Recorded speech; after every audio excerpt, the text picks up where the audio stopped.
liable sa election offense si SP Cheese Escudero ayon sa isang election lawyer dahil sa 2022 campaign contribution ng isang contractor na sangkot ngayon sa flood control projects anomaly. Sa harap na ugnayan niya sa kontratista, hugas kamay si Escudero sa kontrobersya at tila naisantabi rin ang bangayan nang magkita sina SP at House Speaker kasamang Pangulo sa Malacanang.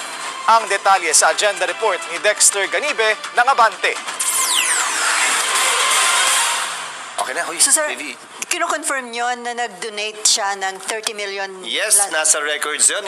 Ang lumabas na artikulo, kinikilala ko, kaibigan ko, kababayan ko, tiga Sorsogon, contractor siya. Pero ang nakuha niya ay 5.4 billion di umano. Kinumpirma mismo ni Senate President Cheese Escudero kahapon ang 30 million pesos na donasyon ng kanyang kakilala, kaibigan at kababayan na si Lawrence Lobiano ng Center Waste Construction and Development Inc. noong tumakbo siya sa pagkasenador taong 2022. Ang Center Waste ay kasama sa top 15 sa listahan ni PBBM na nakakuha ng malaking budget para sa flood control project sa nakalipas na 5 taon.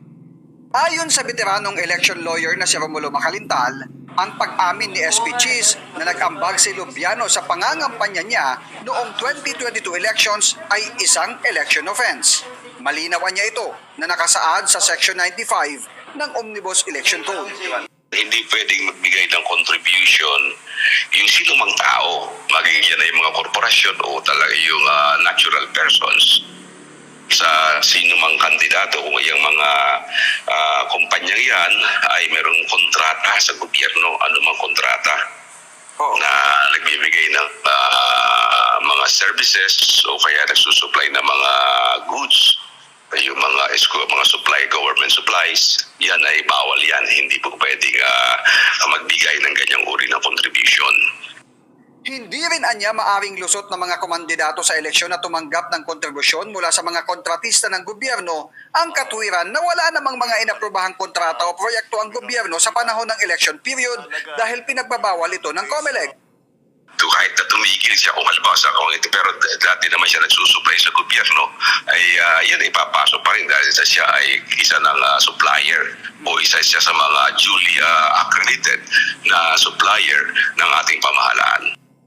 Dahil kabilang sa mga election offense ang pagtanggap ng kontribusyon mula sa mga kontratista ng pamahalaan, nakasaad sa Section 264 ng Omnibus Election Code, parusang pagkakakulong ng hanggang sa 6 na taon o kaya ay perpetual disqualification para sa anumang katungkulan o posisyon sa gobyerno.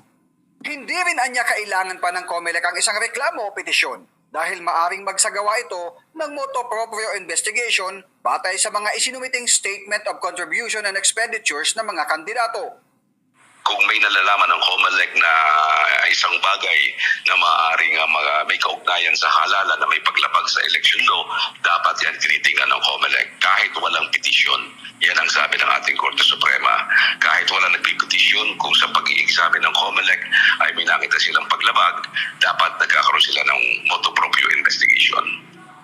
Una nang tinawag ni SP Cheese na malisyoso ang mga artikulo na nag-uugnay sa kanya at sa pagkakopo ng Center Waste Construction ng malaking budget para sa mga flood control project ng gobyerno.